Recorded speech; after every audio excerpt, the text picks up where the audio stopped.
Who knew the vicar was not who he claimed? A Miss Marple Mystery.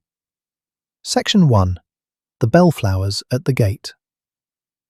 In St Mary Mead, the mornings generally began by agreement, as though the cottages, hedges, hens and human beings had all signed the same polite understanding that nothing violent should occur before luncheon. The rooks moved over the elms with a lazy intelligence, milk cans shone outside back doors, and from the vicarage garden the white Canterbury bells hung in their rows beside the gravel path, so still and pure that they might have been cut from paper and pinned upon the air.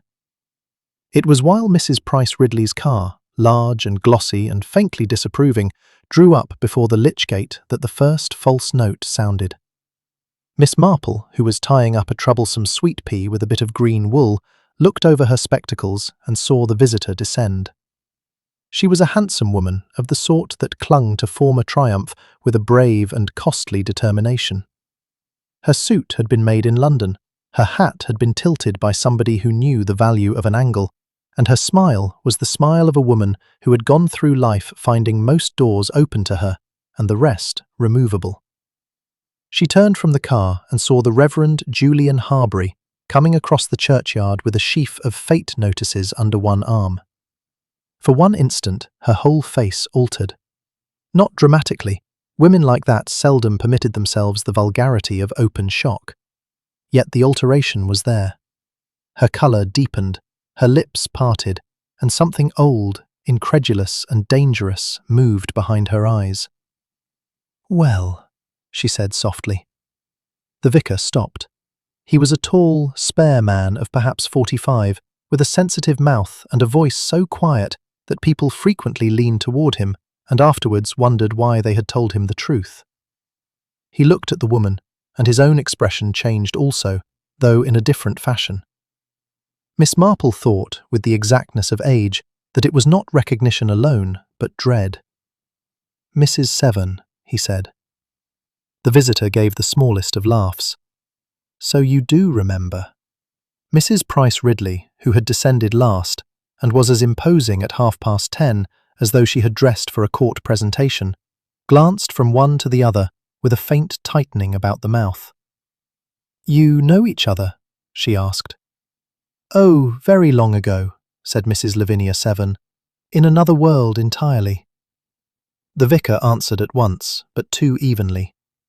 Mrs. Severn was kind to a number of unfortunate people during the war. "How charitable of you to remember me in that role," said Lavinia. "I had almost forgotten I ever possessed it."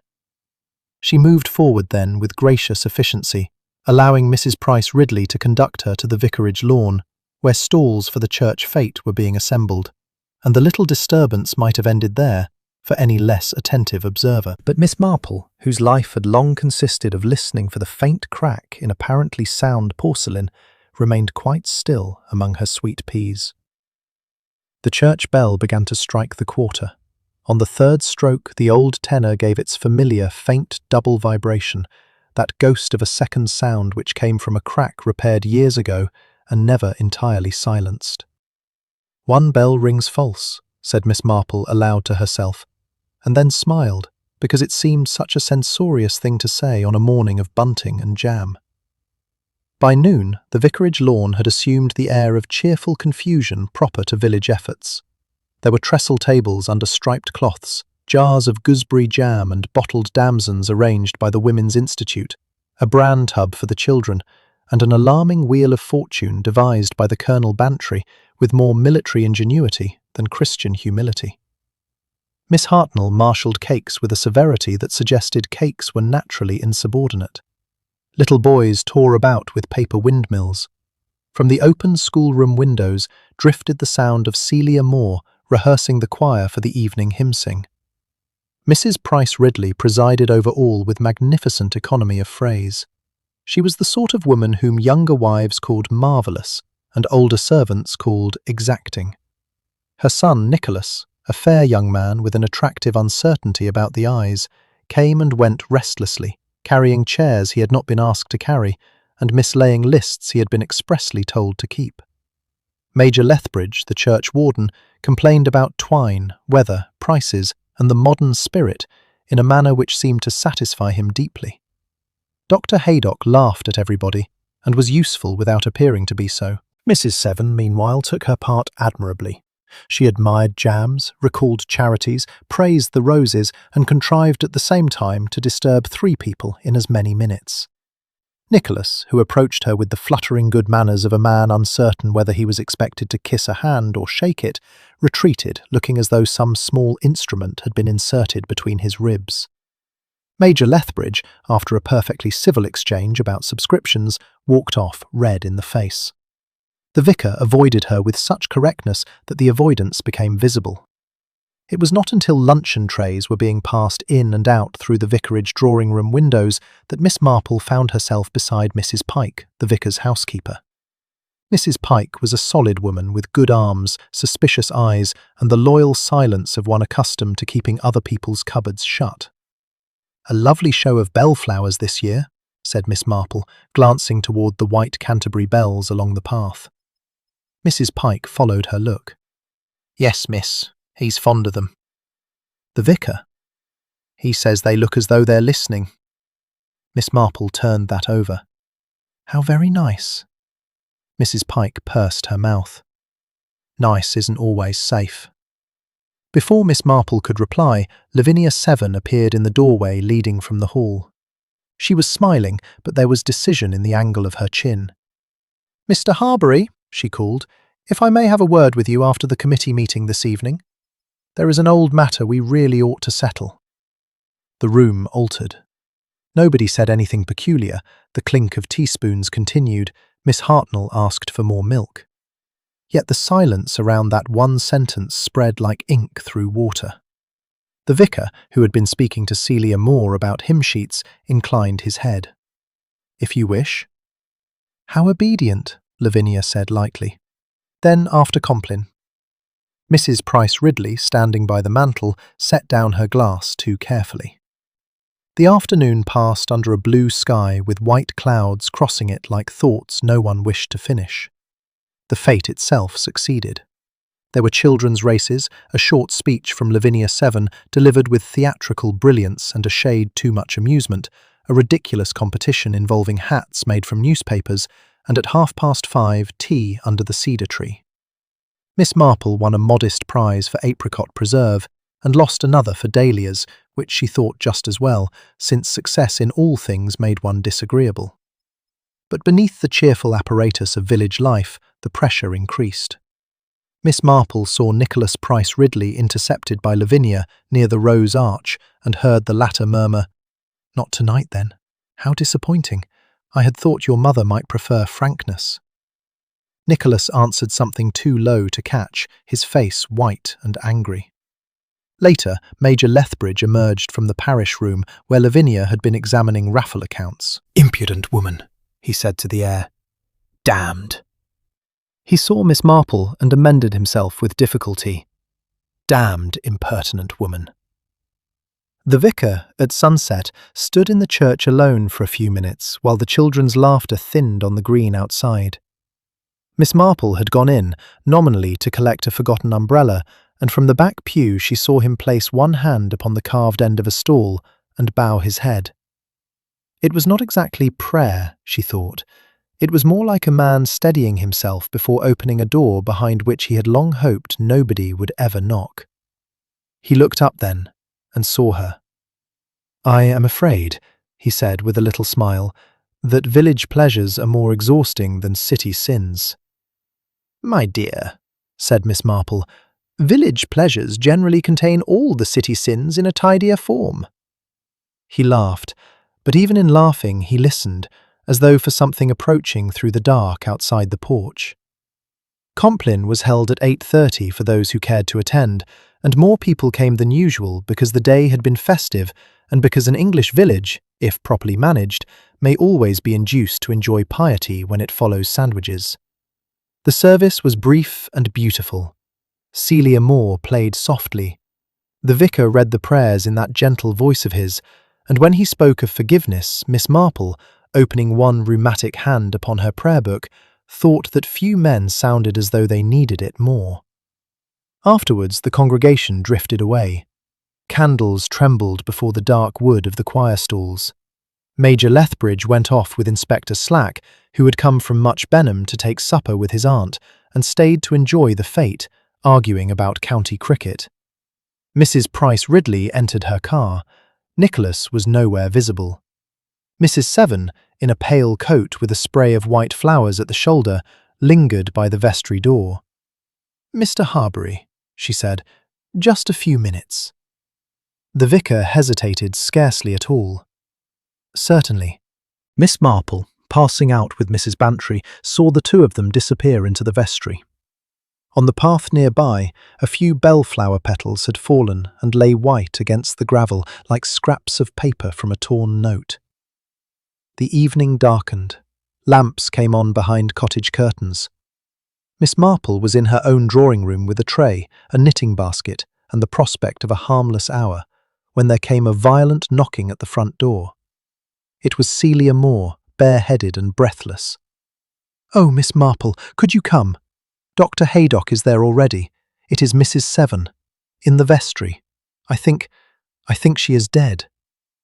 3 minutes later, the churchyard was full of that excited, suppressed activity which always appears indecently swift after catastrophe, as if death had only been waiting behind the yew tree for permission to step out. The vestry door stood open. Lamps moved. Someone was crying in frightened little gulps. Miss Marple entered behind Mrs. Bantry and stopped. Lavinia Seven lay on the flagged floor beside the deal table.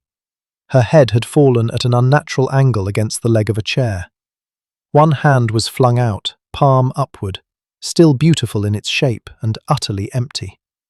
Near the hearthrug lay the brass flower vase from the altar, dented and dark.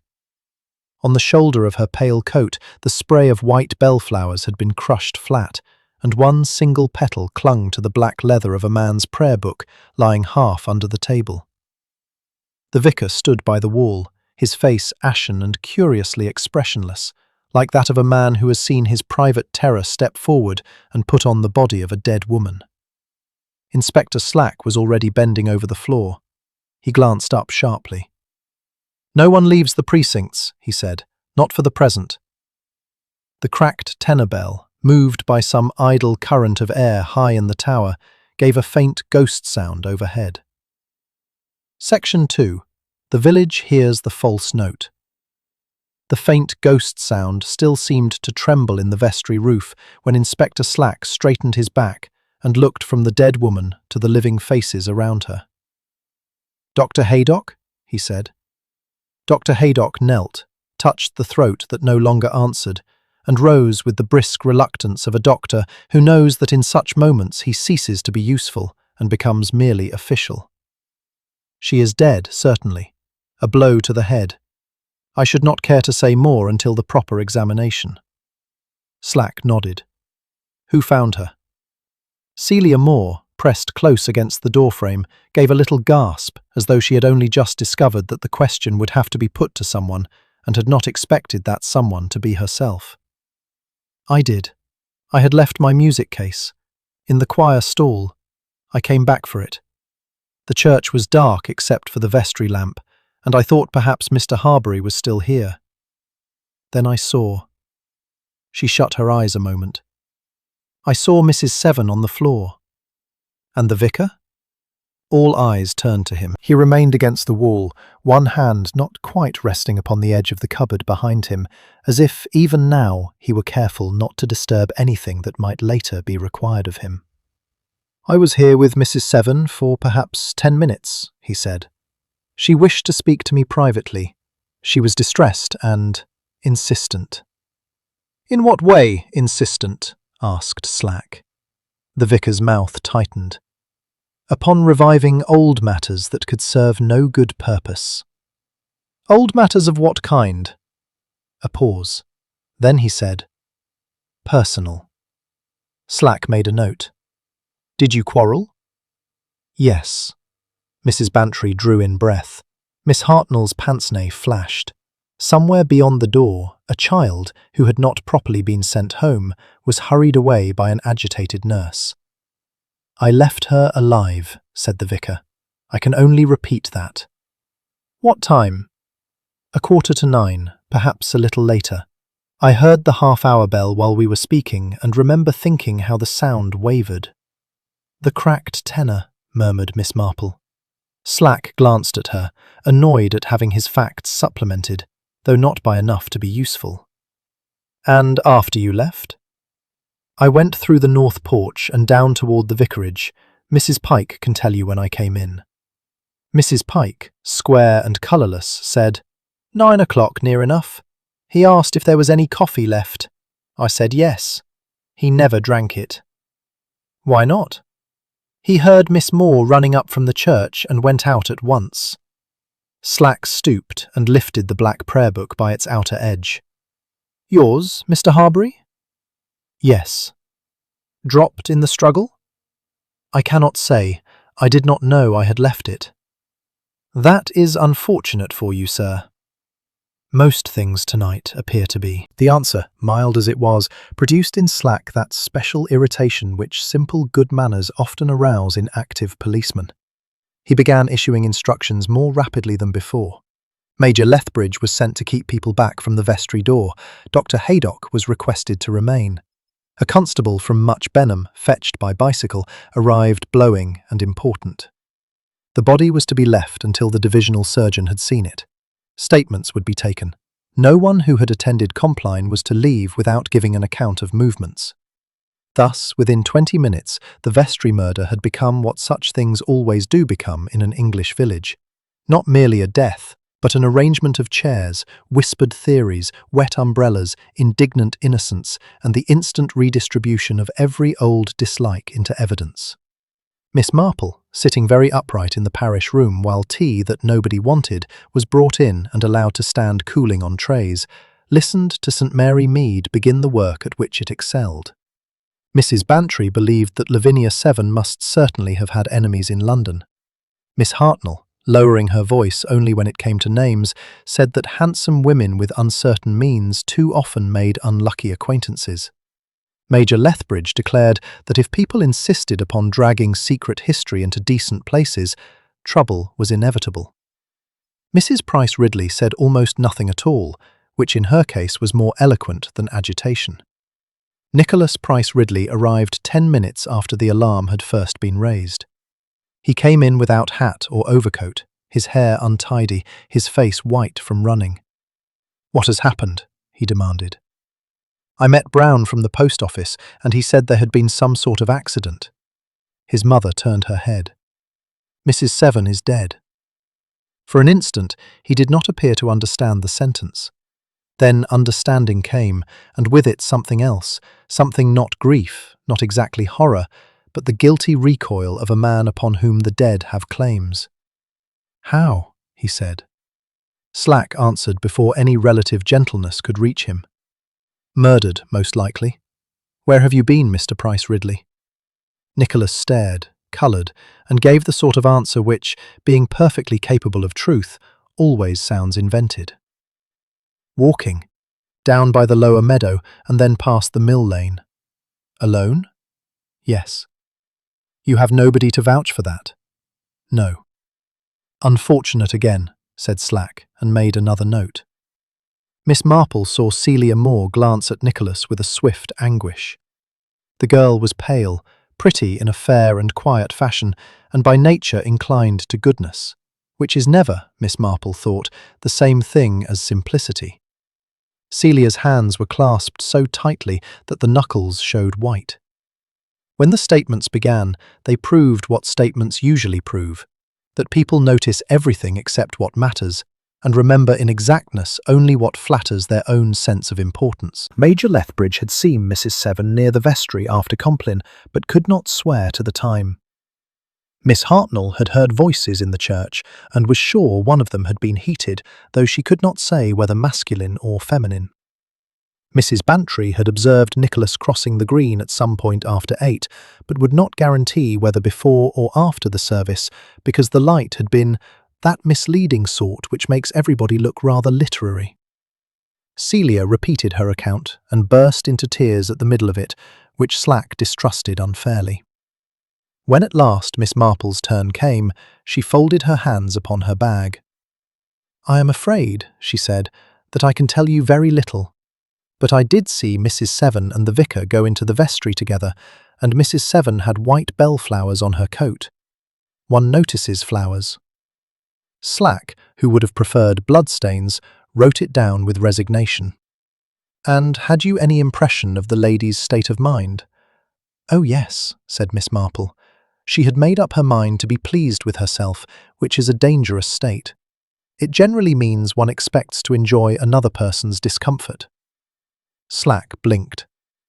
"Did she appear frightened?" "No, triumphant."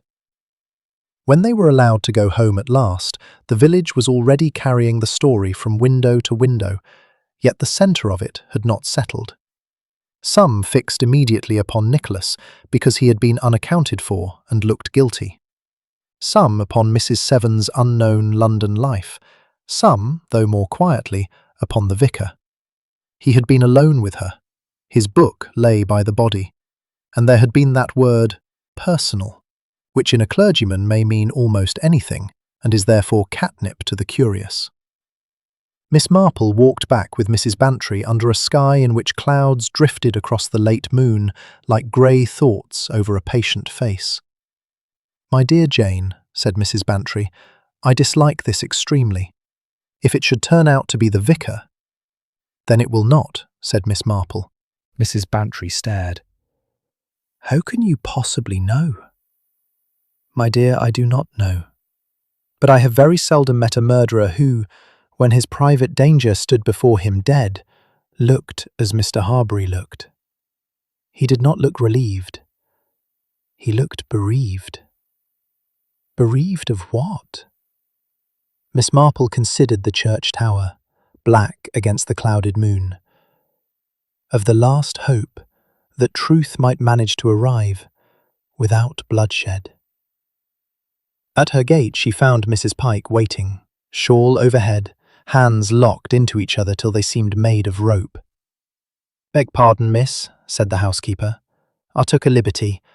I thought perhaps, well, you notice things." Miss Marple opened the gate at once. "Come in, Mrs. Pike." They sat in the little drawing-room where the lamp shone softly on photographs, crewel work, and the tidy objects of an elderly lady's life. Objects which, in moments of alarm, have a curious power of steadying the soul. Mrs. Pike refused tea, then accepted it, then forgot to drink it. "I'm not saying anything against him," she began. "Not one word. And if there's justice, they'll see it." "I hope so." "But she came to ruin him. That much was plain." Miss Marple did not answer. Silence, properly used, is one of the oldest and best instruments. Mrs. Pike went on in a lower voice. "He had a past before he came here. Who hasn't? There's people would have you think a parson was born in a surplice, but they're not. Only his was a sorrowful one, and she knew it." "You knew it too?" Mrs. Pike's chin lifted. "Enough to know he has tried to be better than he was. Enough to know she'd no right to drag him back." "Did she threaten him openly?" "I heard nothing open, but this afternoon she said to me, standing by them bellflowers, 'How pleasant to keep old names under new labels, Mrs. Pike, but roots have a way of telling the truth.'" The housekeeper shuddered. "Who talks like that unless they mean harm?" Miss Marple repeated the sentence inwardly. Old names under new labels. Roots telling the truth. "Did Mr. Harbury hear it?" "No, miss, thank God." There was a step outside. Dr. Haydock came in without waiting for ceremony, which was one of the reasons people forgave him much. "Ah, good. You're awake still, Miss Marple.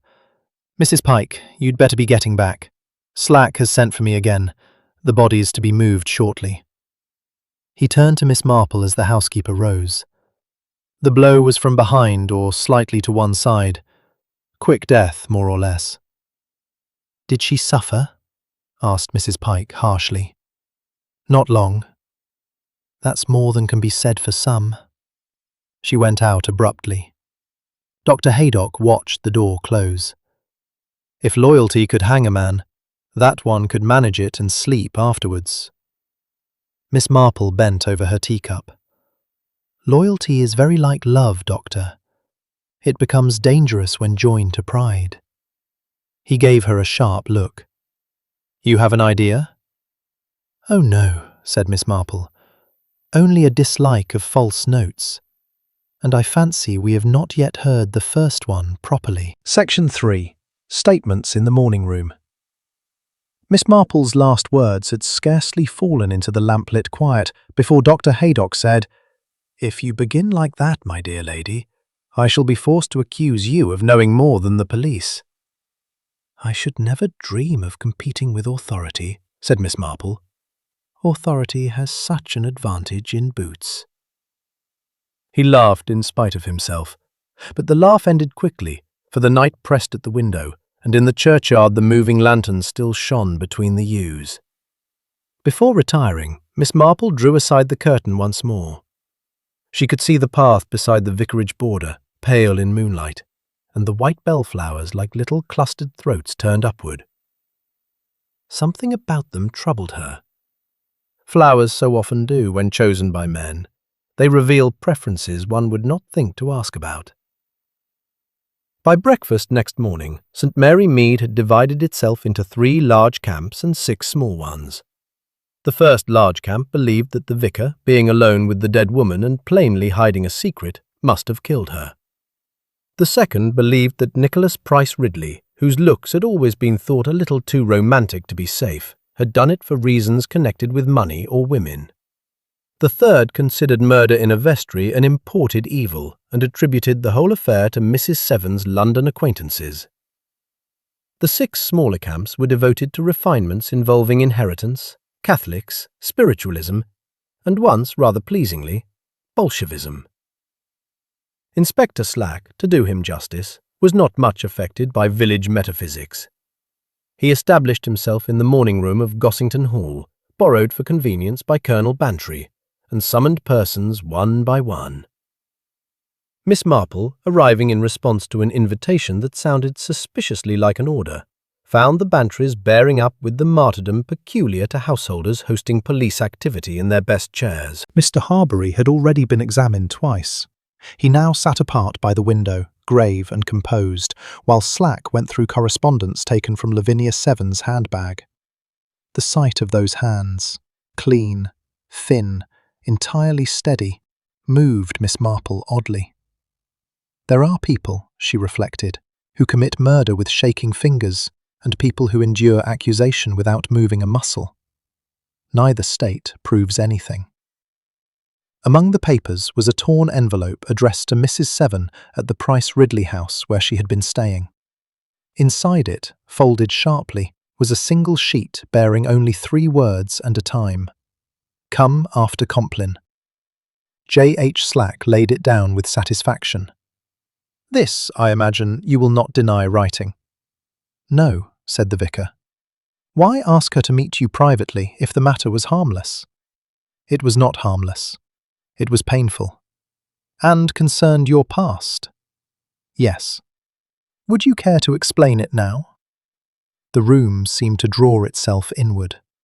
Even Colonel Bantry stopped pretending to read the newspaper. Mr. Harbury looked at the inspector with a strange expression. Weariness, certainly, but also a kind of refusal that went deeper than obstinacy. I shall explain what I must, when I am able to do so with justice to other people. Slack snorted. Murder investigations are not improved by clerical riddles. Very likely not. Did Mrs. Seven attempt blackmail? The vicar's eyelids flickered, and in that slight movement Miss Marple read confirmation more clearly than from speech. She attempted power, he said. Whether for money, revenge, or amusement, I cannot say. Did she threaten to expose you? Yes. As what? There was the pause again, and this time it was longer. As a man who has not always borne the name by which you know him. Mrs. Bantry uttered a suppressed exclamation. Slack leaned forward so abruptly that the chair beneath him creaked. "Then you admit the name Julian Harbury is not yours?" "I admit that there was a time when it was not." "Good Lord, sir! What was your name?" The vicar turned his face slightly, and Miss Marple saw, to her surprise, that colour had come into it at last. Not the colour of fear, but of shame remembered long and patiently endured. "I cannot tell you yet." Slack sprang up. "Cannot? You mean will not?" "If you prefer." What followed had the unpleasant inevitability of furniture dragged across a floor. Slack warned him that refusal would be taken seriously. The vicar bowed. Slack asked whether the dead woman had called him by another name. The vicar said yes, once. What name? He would not answer. Had anyone else overheard? He did not know. Why had he come to St. Mary Mead under an assumed identity? For reasons of conscience. Whose conscience? His own and another man's. Was that other man alive? No. By the time the inspector had finished, the case against him looked, to ordinary eyes, nearly complete. Yet ordinary eyes were not the ones Miss Marple trusted most. It was while Mrs. Price Ridley was being shown in that Miss Marple noticed the first thing which did not fit. The older woman entered in dark silk, magnificently self-possessed, but she did not look at the vicar. One would have expected outrage, curiosity, perhaps contempt. Instead, she displayed the fastidious blankness of someone avoiding not a scandal, but a wound. Her statement was admirable. Lavinia Seven had been a friend from years ago, encountered again in town. She had invited her for the fete because Lavinia had once been active in charitable circles. She admitted that Lavinia could be tactless, even provocative. Did she know of any quarrel between Lavinia and the vicar? Only that they had known each other distantly during the war.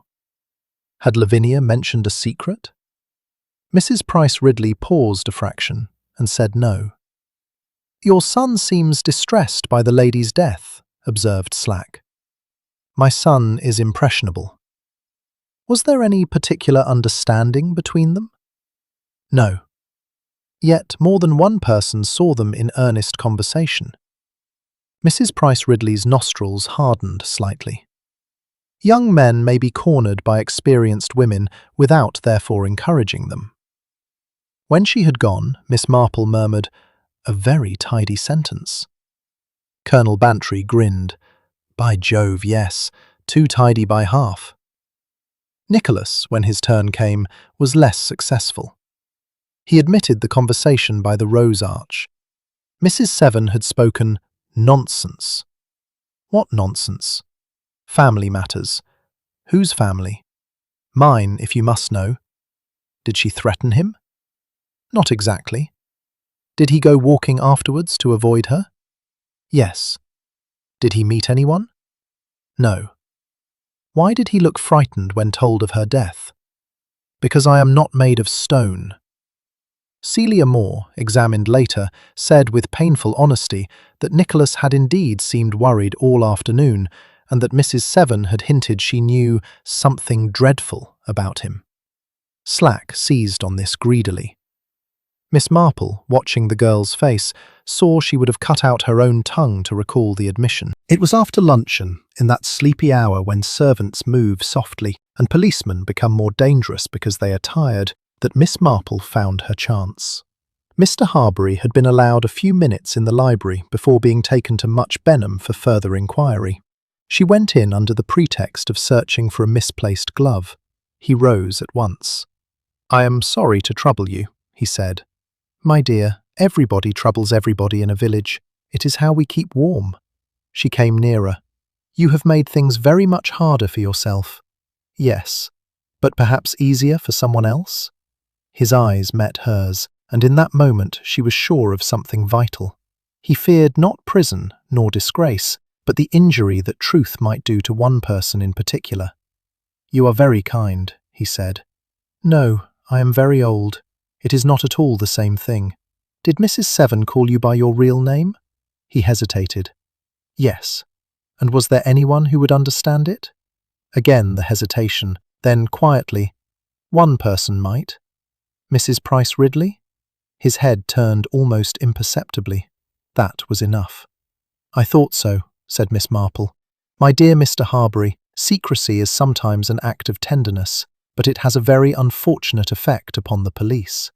A shadow of amusement crossed his face for the first time that day. "You advise confession?" "I advise truth, but one rarely gets the whole of it at once. Human beings are not made that way." A constable appeared at the door. The moment ended. The vicar bowed and went out between duty and suspicion. Miss Marple remained still a moment longer. On the writing table beside her lay the fate programme with a pressed white bellflower between its pages, left there perhaps by some child or absent-minded lady. She lifted it carefully.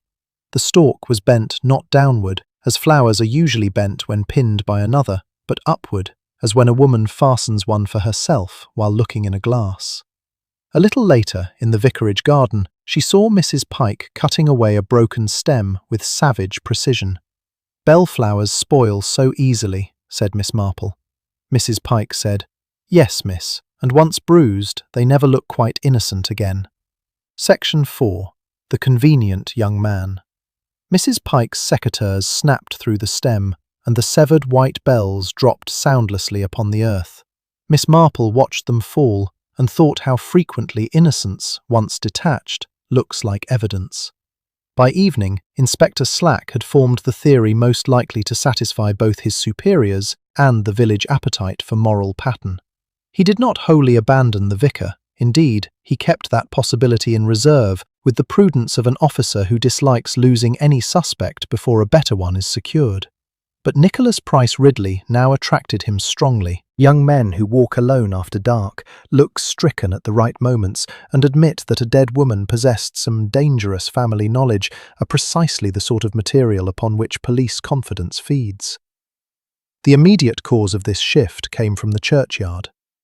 A gardener's boy, sent to collect bunting left from the fete, discovered near the yew walk a pearl-grey cigarette case engraved N.P.R. Slack descended upon it with pleasure. Nicholas admitted it was his and said he must have dropped it earlier in the afternoon. Unfortunately for him, Miss Hartnell then remembered having seen him smoke after Compline near the south gate. Unfortunately again, Major Lethbridge recalled hearing someone moving fast along the yew path not many minutes after the service. The path led, if one wished to be dramatic, from the vestry door toward the place where the cigarette case was found. Nicholas was questioned again in the library at Gossington. Miss Marple was not present, but St. Mary Mead conducted the interview at second hand within the hour, and by tea-time it had acquired all the embroidery due to a promising scandal. Some said he had inherited debts. Some said Mrs. Seven had threatened to tell his mother about an engagement to Celia Moore. Some, more inventive, suggested that Lavinia Seven had long been his father's mistress and was about to force a marriage. The last theory was nonsense, but not for the reason supposed. Mrs. Price Ridley sent for Miss Marple that afternoon, which in itself was notable, since women of commanding temper seldom invite observers unless they either need them or mean to deploy them. Miss Marple found her in the morning room of the Price Ridley house, seated bolt upright with unopened letters before her and the air of a queen receiving adverse weather. "I wish to ask your opinion of something," she said. "My opinion is generally very small," said Miss Marple, "but it is often available." Mrs. Price Ridley ignored the modesty. "Nicholas is being made ridiculous. Inspector Slack has chosen to treat his confusion as guilt. You know village life. Can nothing be done to correct these stories?" "My dear Beatrice," said Miss Marple softly, for they had known one another many years, "stories are like bindweed. One does not correct them, one waits to see what they strangle." The older woman's fingers tightened on the arm of her chair. "That is a hard saying." "Yes." For a moment, neither spoke. Then Mrs. Price Ridley said, with an effort that was almost visible, Lavinia Seven was not a woman one could manage by ordinary means. She had a taste for exposure. Of others? Entirely. Did she threaten your son? A pause. She implied she knew something about his birth. Miss Marple's eyes lifted. Indeed. It was insolence. My son was born 7 months after my marriage. He was small. Such things happen. They do, said Miss Marple. The reply, perfectly innocent on the surface, brought a spot of colour into Beatrice Price Ridley's cheek. She rose and crossed to the window. I do not choose to discuss my private history. Then you must forgive me if I notice it discussing you. Mrs. Price Ridley stood looking out upon the lawn where gardeners were dismantling one of the fete tables. You have always had an unkind gift, Jane. No, only a domestic one. People are forever leaving their feelings in plain sight and thinking they have put them away in a drawer. Before either could say more, Nicholas came in without knocking. His distress made him younger and, oddly, more like the vicar than Miss Marple had ever before observed, not in feature precisely, but in the way pain seemed to empty the face instead of hardening it. Mother, Slack wants me again. He says the cigarette case. He stopped at seeing Miss Marple. I beg pardon. Mrs. Price Ridley turned. Tell him whatever he wishes to know, but tell it properly for once. Nicholas gave a bitter little laugh. Properly? I doubt whether truth will sound proper now. He went out. His mother had half lifted a hand after him, then let it fall. Miss Marple observed the movement with attention. When she reached the lane again, she found Celia Moore waiting by the gate in such distress that kindness became unavoidable. Come in and have tea, said Miss Marple. Celia came, sat on the edge of a chair, and tried with gallant failure not to cry. I did a dreadful thing, she said. I told Inspector Slack that Mrs. Seven had frightened Nicholas, and now they think he killed her.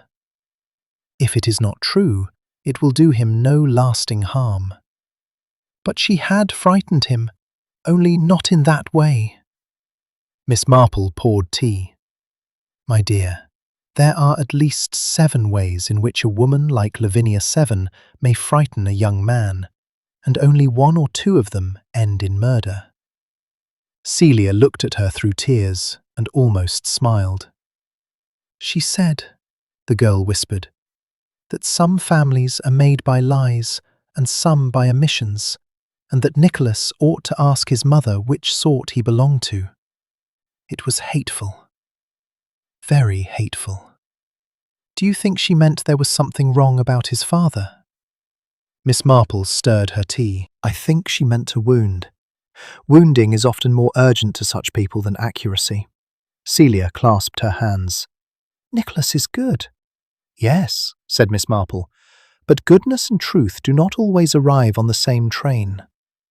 The young girl went away steadier than she had come. Shortly afterwards, Major Lethbridge appeared, as men do in villages when they have something to say and cannot endure saying it to their own households.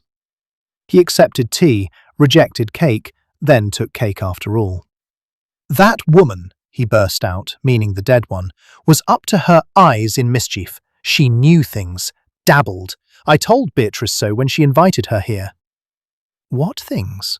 Asked Miss Marple. He coughed. Old service matters, war committees, nothing criminal.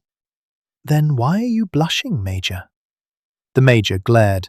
My colour has nothing to do with the matter. Perhaps not, but one rarely denounces a woman so energetically, unless she has seen one's weak side. He set down his cup with force. She had an infernal memory for subscriptions and promises.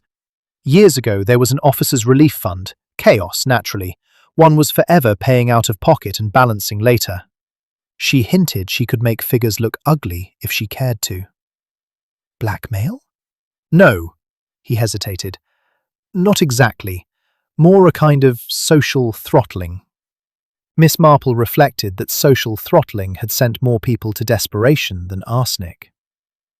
That evening, Inspector Slack made the mistake of letting it be known that Nicholas Price Ridley remained his most active line. The village, hearing the phrase, accepted it as near certainty. Nicholas was avoided by those who had lately praised his tennis. Shopkeepers became abrupt, mothers called children indoors. Only the vicar, released temporarily but under a cloud, crossed the green at dusk and put a hand on the young man's shoulder as they spoke outside the post office. Miss Marple, watching from a distance, could not hear the words, yet Nicholas's face, upturned suddenly in misery, told her enough. Whatever bound those two men was not ordinary parish concern. After supper, Mrs. Bantry telephoned. "Jane, the most appalling thing. Slack has discovered that Lavinia Severn wrote a note before dinner and left it in her travelling case. Something about putting old names right at last. He says it points to the vicar, but everybody here insists it points to Nicholas." "Did anybody read the whole note?" "No, only a sentence. Why?" "Because," said Miss Marple, "a sentence is very like a hair in soup. It tells you something unpleasant has happened, but not what the cook intended." She hung up and sat for some time in thought. Outside, the church bells struck 9, and on the third note came again that faint doubling sound, true and false together. When at last she rose to draw the curtains, she saw across the lane the figure of Mrs. Price Ridley walking alone toward the churchyard. The woman moved quickly for one so self-controlled, and when she reached the lich gate, she paused, not as a mourner pauses, but as one listening for whether a door, long kept shut, has begun to open of itself. Section 5. The flower pinned for oneself.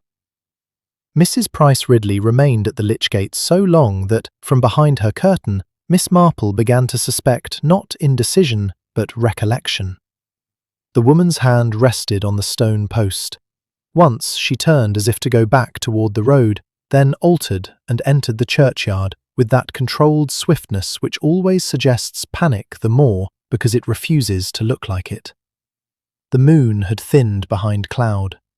In another few seconds she was lost among the yews. Miss Marple did not follow. One does not, at her age, go hurrying through churchyards after other people's consciences.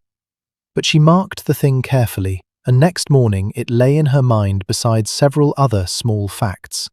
The bellflower pinned by a woman's own hand, the vicar's silence, Nicholas's frightened resemblance, and Beatrice Price Ridley's air, not of outrage, but of being pursued by something she had once chosen and never afterwards escaped. The morning brought rain, a fine, persistent rain that silvered the cottage roofs and made the church paths smell of wet earth and stone. Miss Marple, under pretext of returning a hymn book left at the vicarage, found Mrs. Pike cleaning silver in the dining room with unnecessary force.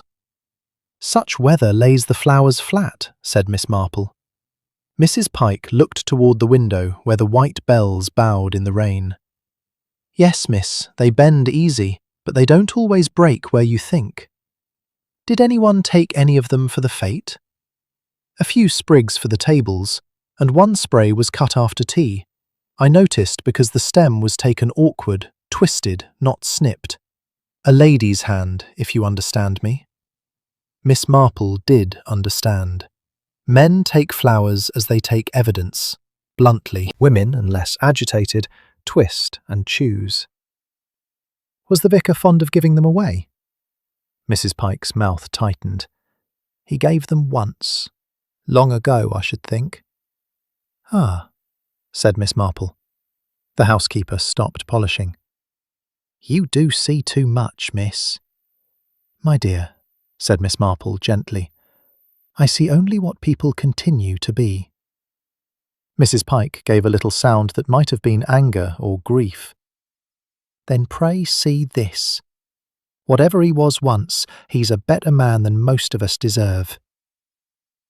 Before Miss Marple could answer, Inspector Slack arrived, trailing dampness and official impatience. He had obtained permission to search Lavinia Severn's room at the Price Ridley's house more thoroughly, and wanted Dr. Haydock present when he opened certain medicine bottles and private drawers. Miss Marple, by one of those accidents which are less accidental in villages than anywhere else, found herself invited to accompany the doctor as a neutral lady witness. Lavinia's room still held her, as some rooms do hold the dead, not in spirit, perhaps, but in arrangement. The bed had been turned down by a maid who could not afterwards remember whether she completed the corners. A scent of expensive powder hung in the curtains. On the dressing table stood silver-backed brushes, a lipstick uncapped, and a photograph frame from which the photograph had been removed. Miss Marple noticed the absence instantly. One always notices a blank rectangle where intimacy has stood. Slack, prowling drawers, gave a grunt of satisfaction at finding letters tied with violet ribbon. Ah, now then. But the letters proved disappointingly miscellaneous. Invitations, bills, notes from clubs, 2 begging appeals, and one rather pathetic message from a man in Monte Carlo asking whether she could again be reasonable over the 1200. There was nothing directly scandalous. In the travelling case, however, under folded gowns lay a blotter pad. Several sheets had been torn away. On the one remaining leaf, when held slantwise to the window, there appeared the impressed ghost of words written on the sheet above. Dr. Haydock fetched a pencil and shaded lightly across the surface. The hidden sentence came up fragment by fragment. Old names right at last. The boy has his father's way of listening. If Beatrice still thinks silence can save them both, she is more foolish than kind. Slack let out a slow whistle. By gad, that's enough to stir a hornet's nest. Mrs. Price Ridley, who had entered behind them and had clearly heard, stood perfectly motionless. Only the hand at her throat moved. It closed once upon the pearls there, then relaxed. The dead, she said, ought sometimes to be forced into better manners. No doubt, said Slack, watching her keenly. Did you know what she meant by the boy? My son, obviously. And his father? My husband. Miss Marple glanced toward the empty frame on the dressing table. Mrs. Price Ridley followed the glance and said too quickly, that photograph was of Lavinia herself 20 years ago. She was vain enough to preserve all stages. Indeed, said Miss Marple. There are moments when a lie fails not by content but by quality. This was one. Beatrice, who ordinarily lied with grandeur when she lied at all, had spoken with the clumsy speed of a woman protecting something not from the police, but from memory. Slack found more. In a side pocket of the case there was an old envelope postmarked 12 years earlier. It contained a single newspaper cutting, browned with age. The item was small and local.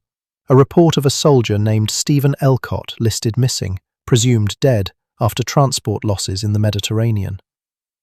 Mrs. Price Ridley's face changed so sharply that even Slack saw it. Know the name, madam? He asked. No. She said it too late. Miss Marple turned the clipping over. On the back, in Lavinia's hand, were pencilled words, not dead, only renamed. The room became very still. Rain tapped against the pane. Somewhere downstairs a tray rang faintly as a cup was set down too hard. Inspector Slack looked almost pleased enough to be vulgar. Well, I think we are getting somewhere at last. He tapped the cutting. Stephen Elcott, that your vicar's old name? Mrs. Price Ridley said nothing. Or your son's father's, he added suddenly. Dr. Haydock made a movement of disgust. Really, Slack. But the inspector had scented blood of a subtler kind than ordinary murder. Beatrice Price Ridley crossed to the chair by the bed and sat down. She did not faint. Women like that never do. Yet something in the set of her shoulders altered. Not weakness, but the collapse of a long-maintained elegance. I decline, she said, to answer indecent speculation in my guest's bedroom. She rose almost immediately and went out.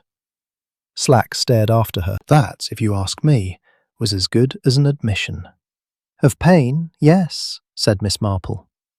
Admissions come in several sorts. He gave her a narrow glance. You're leading up to something again."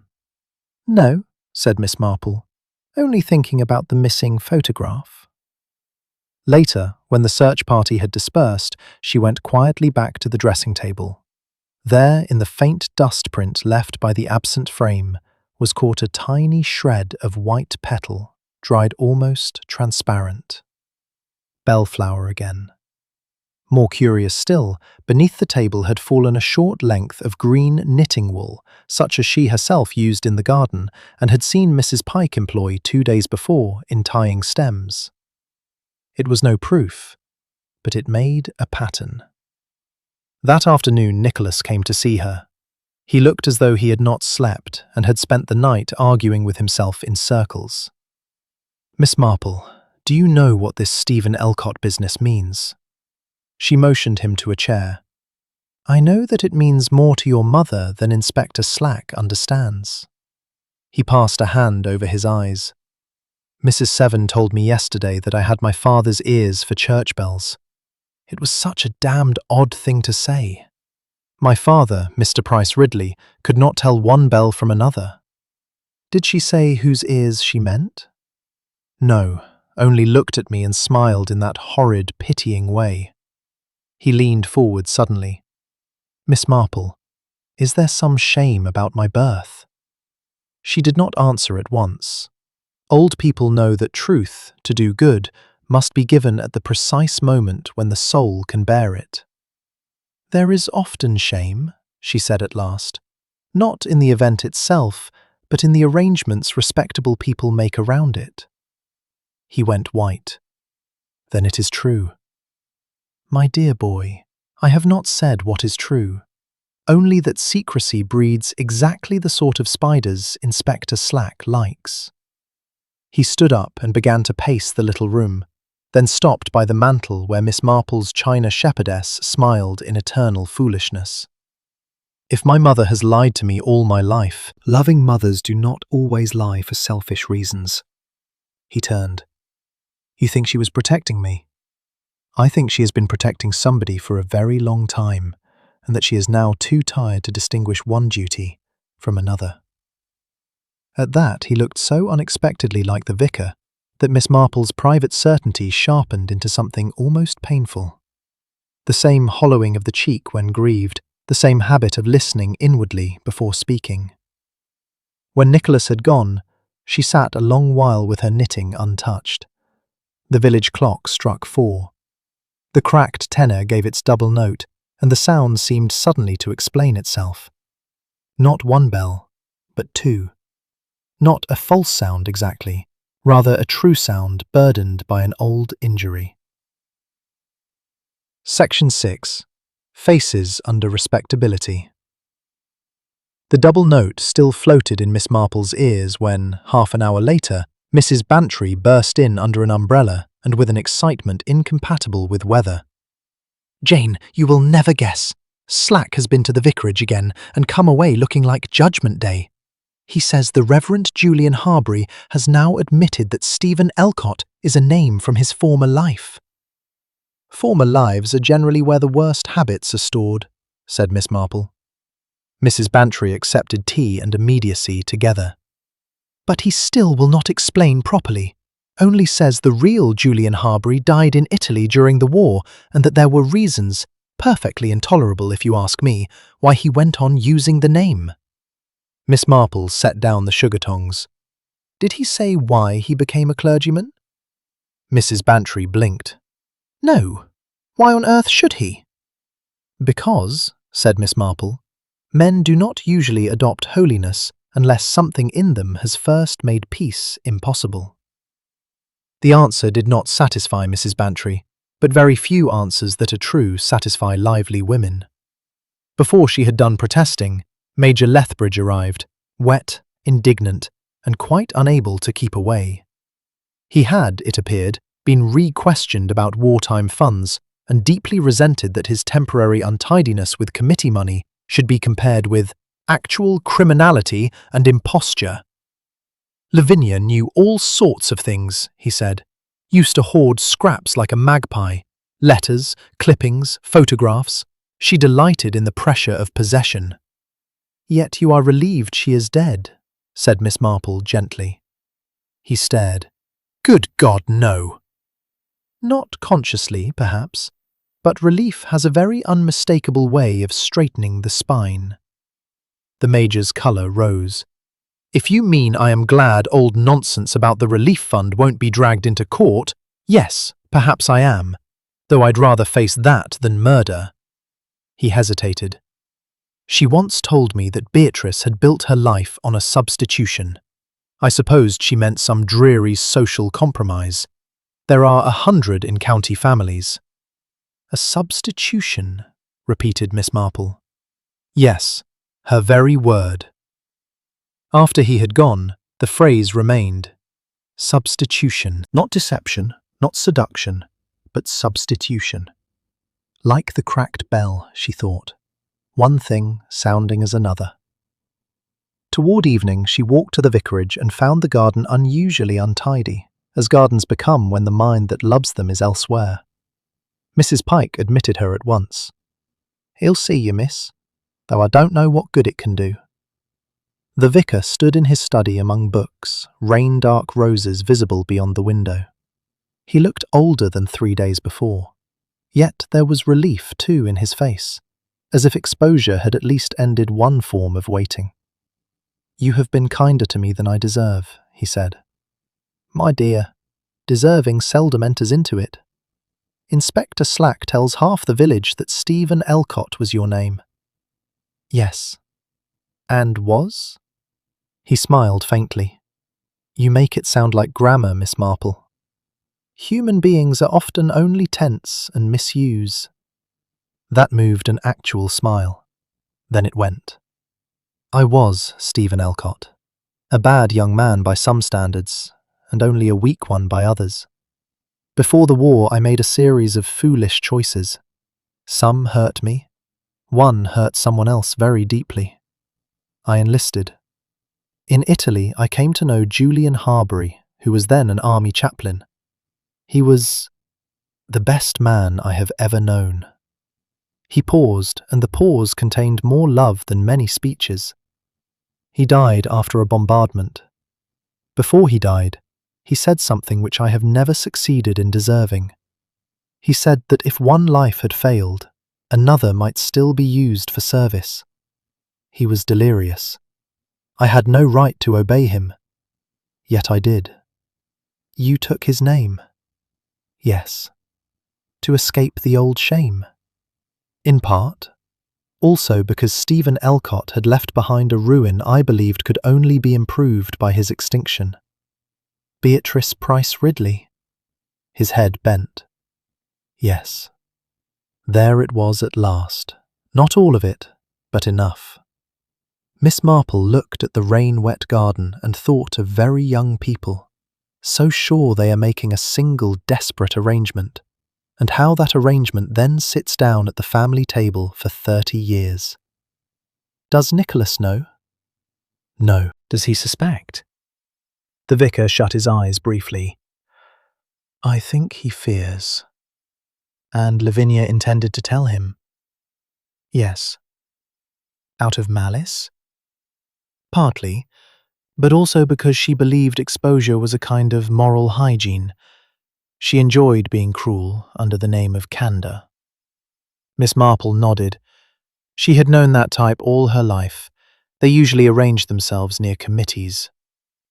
Did you love Mrs. Price Ridley still? She asked. The question, quiet as it was, seemed to strike him harder than Slack's official bullying. I have tried, he said after a moment, to love rightly where once I loved selfishly. That is not an answer, but it is the one I have. It was quite enough. As she rose to go, Mrs. Pike entered with a tray, saw Miss Marple, and would have retreated. The vicar stopped her. Stay, Pike. Miss Marple knows more than most. Mrs. Pike set down the tray. Then she may as well know I told you years ago, truth never stays buried in a village. It just grows roots. Miss Marple looked from one to the other. Did you know from the beginning? Near enough. A woman in service notices what name a gentleman turns to before he answers, notices what old letters he burns and what old grief he never does. Her voice roughened. I never asked particulars. He'd made himself useful to God and neighbour, and that seemed sufficient. Would it be sufficient to the law? Asked Miss Marple. Mrs. Pike's eyes flashed. Laws don't mend souls, miss. No, said Miss Marple, but they sometimes notice blood on the floor. At that, the housekeeper went still. Not guilty stillness, alarmed stillness. Meaning, she said, only that loyalty, as Dr. Haydock said, can become dangerous. Mrs. Pike lifted the tray cloth, straightened a spoon that needed no straightening, and replied in a low voice, If you are asking whether I'd strike a woman to save him, I hope I should know better. But I understand how such a thing may begin. It was the most honest answer possible. That night, the village facades cracked a little wider. Celia Moore, driven beyond patience, told her aunt she would marry Nicholas if the entire county objected, whereupon her aunt declared that county opinion existed precisely to prevent romantic idiocy. Major Lethbridge wrote a furious letter to Slack and then tore it up. Mrs. Price Ridley dined alone and sent Nicholas word that she had a headache. The vicar sat late in his study and drafted, not for the first time, a letter to the bishop that began with confession and never reached conclusion. Miss Marple, who sometimes saw more of people by imagining them alone than by observing them in company, slept badly. At 2 a.m, she woke with a certainty so small it might have been dismissed by anyone younger. Lavinia Seven had not expected to leave the vestry triumphant. She had expected to leave entertained. That altered much. A blackmailer calculating money prepares one face. A woman anticipating emotional spectacle prepares another. Lavinia had pinned the bellflowers herself, chosen the white coat, arranged the meeting after Compline, all as if dressing not for danger, but for performance. She meant to wound, to display knowledge, perhaps to watch 2 old, respectable people flinch. She had not gone there fearing violence from a man. Then from whom? Miss Marple turned on her pillow and remembered Mrs. Price Ridley at the lich gate, listening. Section 7. The Burning of the Past. Mrs. Price Ridley at the lich gate remained in Miss Marple's mind all through the following morning, so that when the second shock came she felt, not surprise exactly, but that peculiar tightening one experiences when an unwelcome pattern begins to complete itself. The shock took the form of smoke. At 10:30, the maid at the Price Ridley house smelt something scorching on the first floor and gave the alarm. Servants ran. Pails were fetched. Dr. Haydock, passing in his car, stopped and came in at speed. The fire proved small and was quickly beaten down, but it had begun in Lavinia Seven's bedroom hearth, where a packet of papers, imperfectly burned, had slipped against the fender and scorched the carpet. Inspector Slack arrived in such temper as only policemen and insurance men ever achieve over small fires. The half-burned papers were gathered, dried, sorted, and laid out upon the library table. Most had been letters. One was the empty backing of a photograph frame. Another was a sheet in Lavinia's hand, addressed simply, "If anything happens to me." Slack read it aloud. "If anything happens to me, it will not be because the truth is dangerous, but because respectable people cannot bear the sound of it. Mrs. P.-R has more to lose than the parson. The boy has never been told who first taught him to listen. I shall know by tonight whether courage exists in St. Mary Mead or only curtains." There was a silence after this which no one wished to own. "Well," said Slack softly, "that puts a different complexion on matters." It did indeed. Nicholas was temporarily displaced. Suspicion, which in villages moves like weather over a hill, rolled heavily toward Beatrice Price Ridley. She took the shift with outward composure and inward strain so visible that Miss Marple, watching her from the opposite side of the table, felt not triumph, but pity. "Did you burn these papers, madam?" asked Slack. "No." "Who had access to the room?" "Several servants, myself, Dr. Haydock yesterday during the search, and perhaps my son, though I do not imagine he would prowl among a dead woman's underclothes." The dryness was magnificent and futile. "Where were you this morning between 10 and past?" "In the rose garden with Ellis, discussing mildew." The gardener confirmed it, though rather too loyally. Slack was not satisfied. Miss Marple, however, was occupied less by the fire than by the ashes. Among them lay the charred remnant of a photograph not wholly consumed. Dr. Haydock separated it delicately. The lower half had survived. The skirt of a young woman's dress, the suggestion of a man's hand at her elbow, and pinned to the dress a spray of white bellflowers. On the back, half spared by flame, appeared two names in old ink, B. Marchmont and S. B. Marchmont had been Mrs. Price Ridley before her marriage. Slack pounced. "There then, Stephen Elcott beyond any doubt." Mrs. Price Ridley looked not at the photograph, but at the fire-black grate. "Poor fool," she said under her breath. It was impossible to tell whether she meant Lavinia, Stephen, or herself. The attempted burning strengthened misdirection in exactly the way a clever murderer would wish. If Beatrice were guilty, she had behaved like a guilty woman twice over. First, by having motive, second, by trying to destroy evidence. If she were innocent, someone had contrived a most poisonous arrangement. Slack, flushed with industry, ordered that she remain available for further examination and sent a constable to watch the house more discreetly than he actually managed. That afternoon, yet another complication arose. Mrs. Pike presented herself at Gossington and announced with stony determination that she had entered Lavinia's room during the early morning. "To tidy up what the police left in a disgraceful muddle," she said. "And because I thought there might be letters against Mr. Harbury." Slack nearly beamed. "Aha! So you did remove papers." "I removed nothing. I looked." "What did you find?" "An empty photograph frame and a lot of scent." "Did you light the fire?" "No." "You expect me to believe that you, devoted to the vicar as you are, went there merely to look?" Mrs. Pike's square face darkened. "Believe what you please. I know what I did not do." Miss Marple, observing, believed her. There was obstinacy in the woman, resentment, even the capacity for violence in a righteous moment.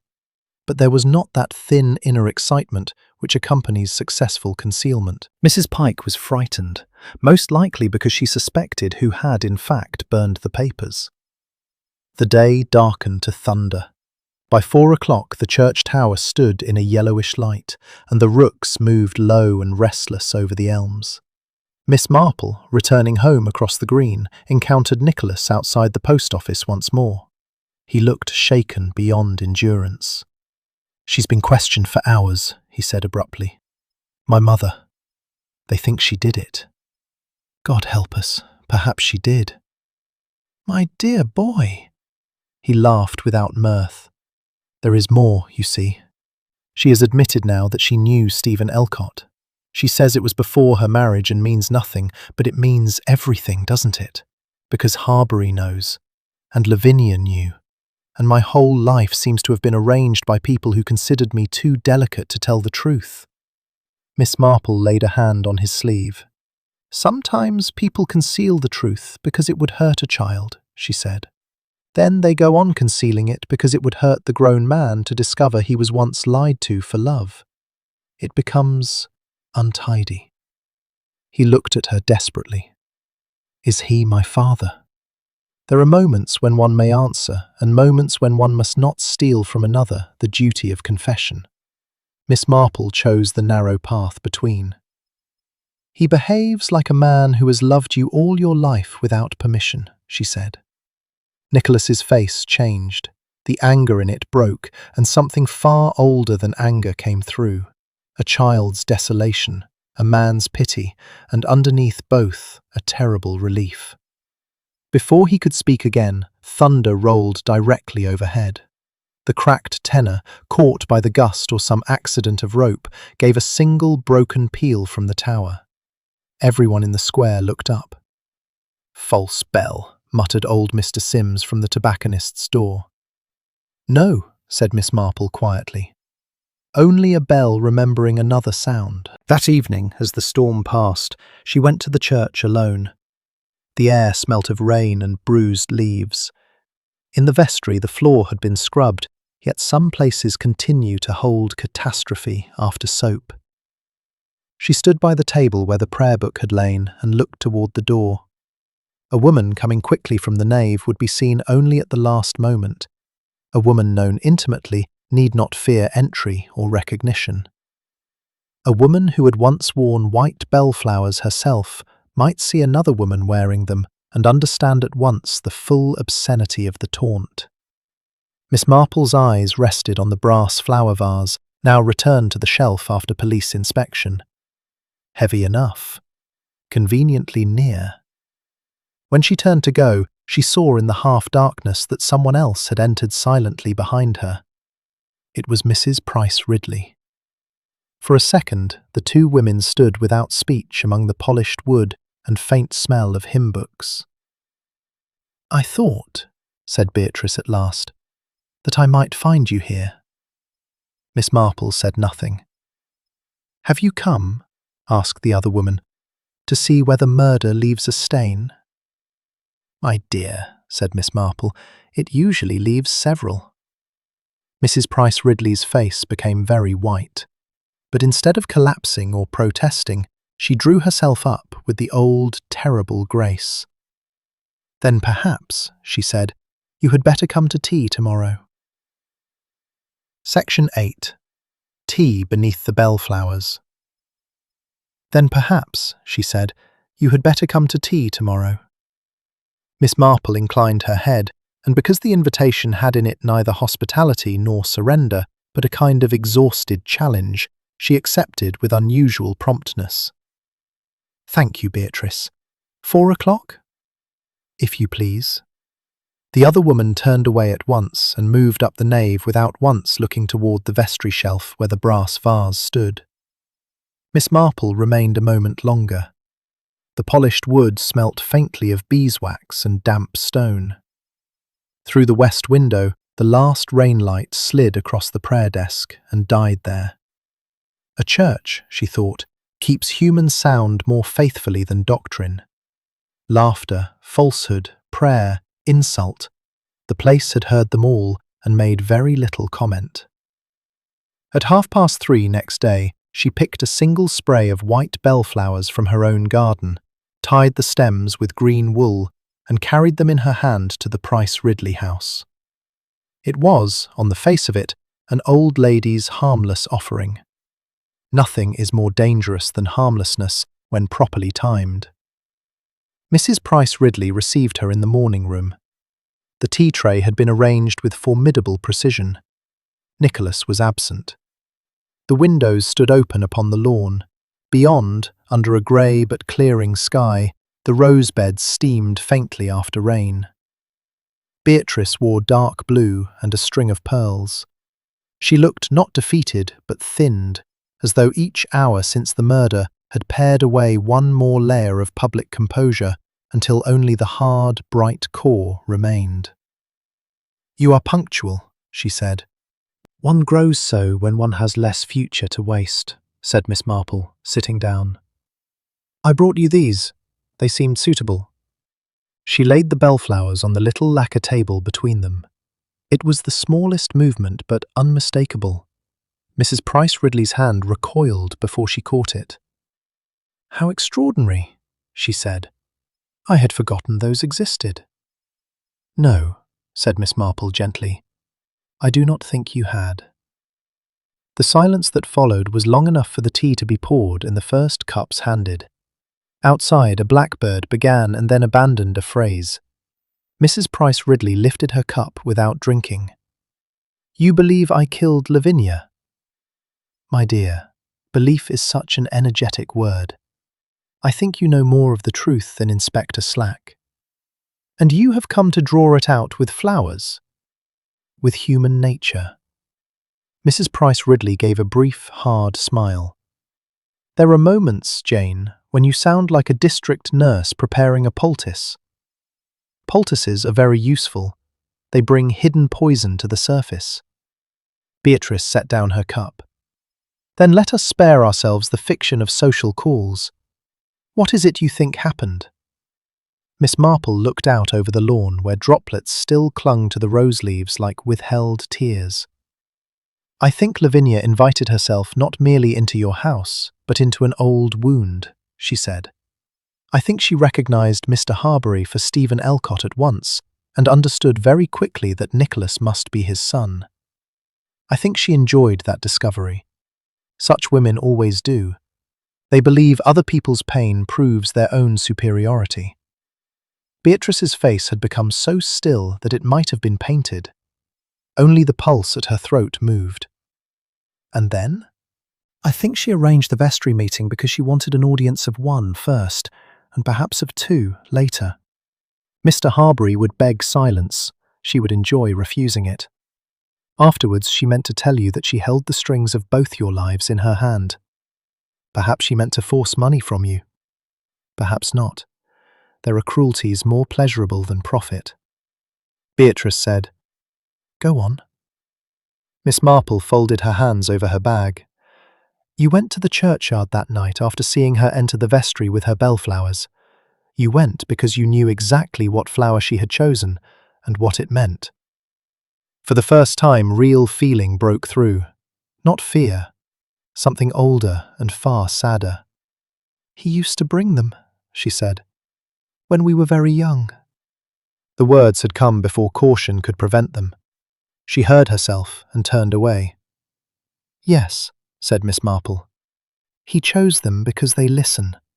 That is what Mrs. Pike told me. Some flowers are fashionable. Some become private speech. Mrs. Price Ridley rose abruptly and crossed to the window. You know then. Enough. Enough to despise me?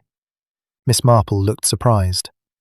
My dear, if age taught one nothing but contempt, it would be a poor bargain. I am sorry for you. That is a different matter. For a moment Beatrice stood with her back turned. Then she said with a terrible calm, I loved Stephen Elcott when he had no right to be loved. There. We may as well have the vulgar fact in the room. He was careless, charming, vain, and very much alive.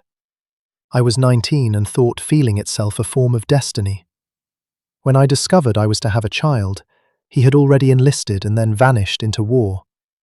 Later came news that he was missing, presumed dead. My father was ill. My mother was a machine made of family pride. They hurried me into marriage with Henry Price Ridley, who knew the truth because my mother told him that a gentleman's decency was being tested. He accepted me. He was kinder than I deserved. Miss Marple said nothing. Then, years later, Stephen returned in a dog collar under another name. She laughed once, without mirth. He came to our parish and preached humility. Imagine it. And what did you do? What could I do? Henry was dead. Nicholas adored the memory of the father who had lent him a name and a nursery. Stephen, Julian, said the boy must never be disturbed. He had no claim, he said. He had forfeited it. We agreed. We lived on. The stillness in the room deepened. Even the china seemed to listen. Until Lavinia, said Miss Marple. Yes. Beatrice turned, and the old brilliance came back into her face, only to reveal itself as desperation. She had known us all in those years before the war. She collected indiscretions then, as she collected men later. When she saw him at the fete, she guessed at once. When she looked at Nicholas, she knew. She came to me that afternoon and said, My dear Beatrice, there are echoes in this village louder than bells. She laughed. She said she wondered whether sons ought to know if they had inherited gentleness from the wrong grave. Miss Marple felt a sudden ache for the young Beatrice Marchmont, terrified, pregnant, and told that arrangement was morality. And on the night of the murder? I went to the church after Compline because I could not bear waiting in the house while she played with him in there. I stood outside the vestry and heard only fragments. She was saying, "If you have any courage at all, you will tell him yourself." He said, "You shall not touch him." Then there was silence, and he came out by the north porch without seeing me. He looked old, older than I had ever seen him. Miss Marple's thoughts moved quickly.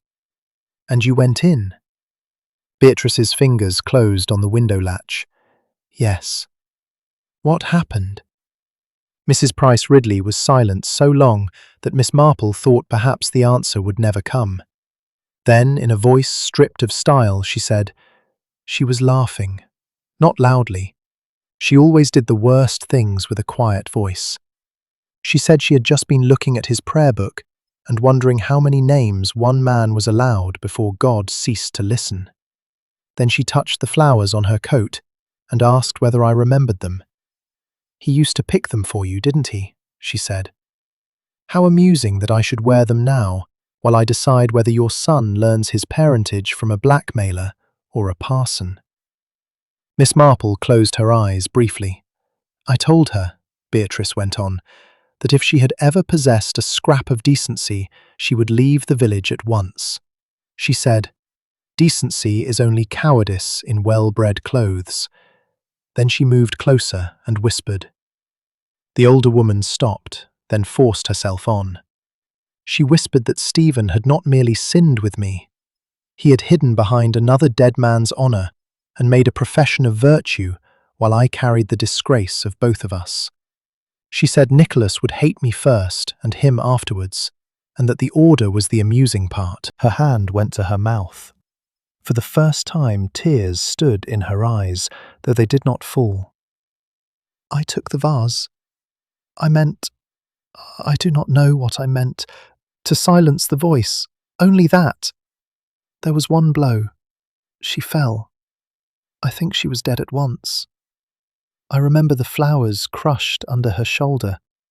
I remember hearing the bell above with that cracked echo and thinking absurdly that even the church had split in two."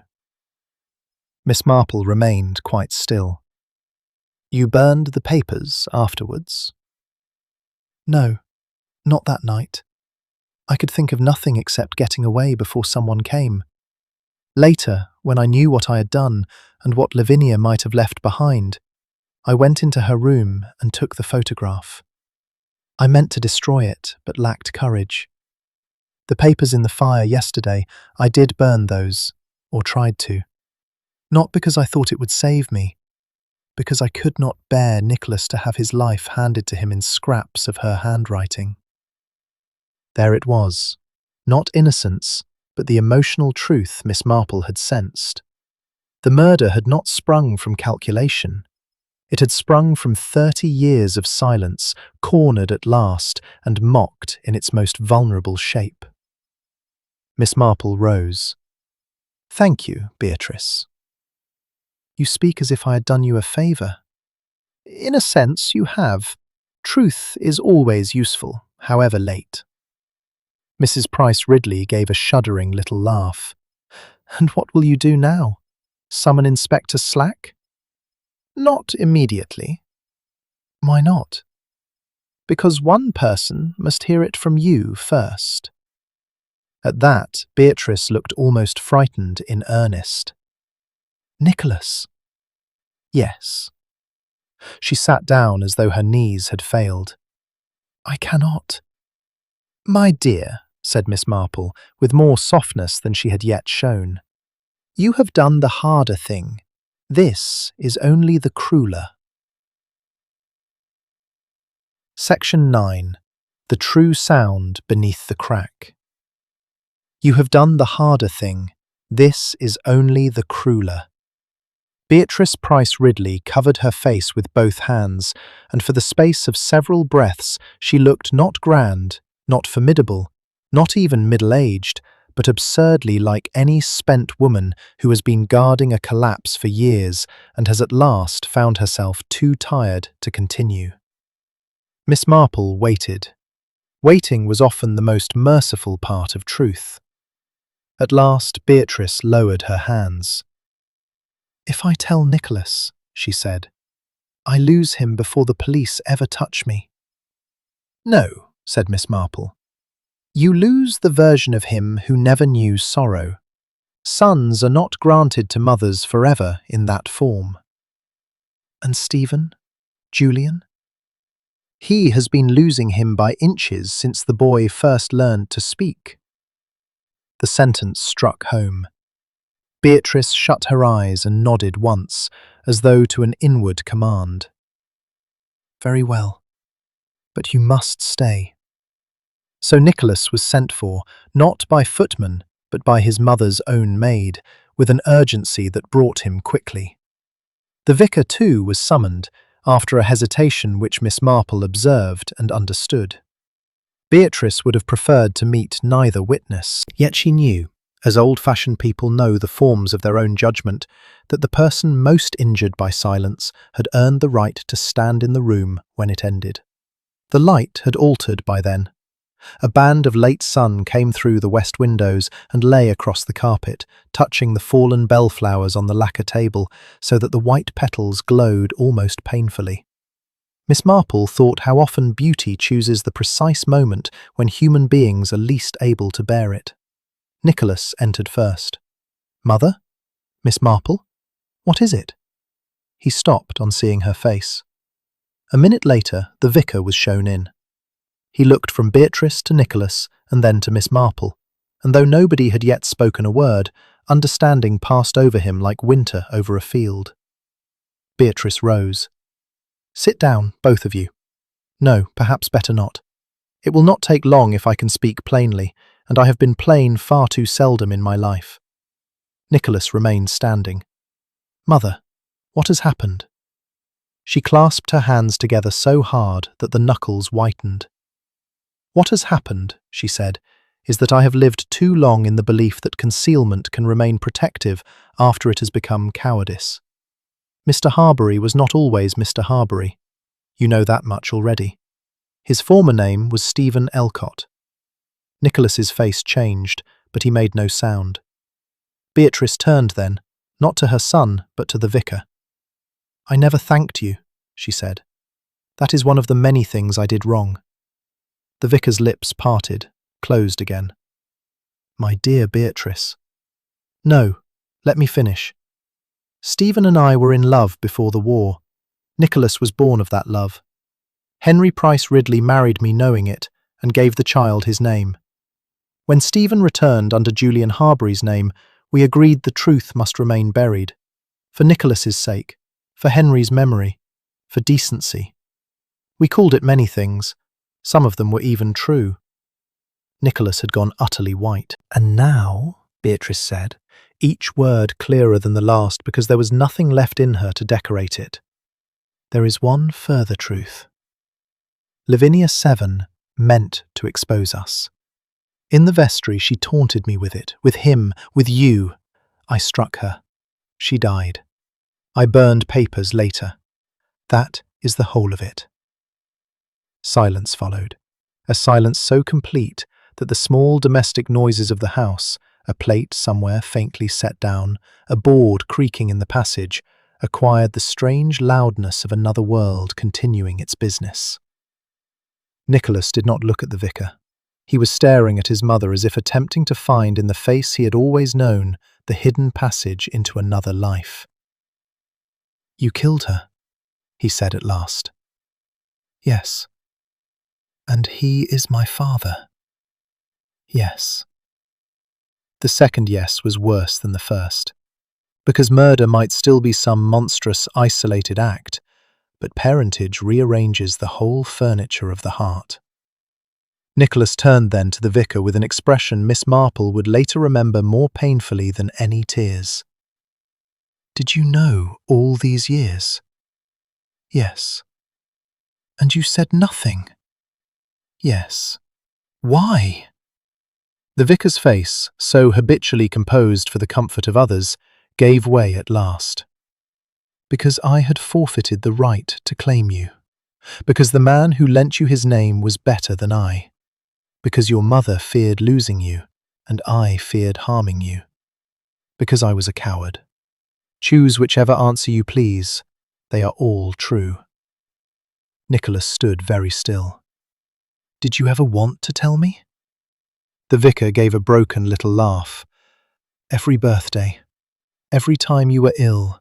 Every time you spoke to me with affection and did not know why I treasured it more than a parson ought.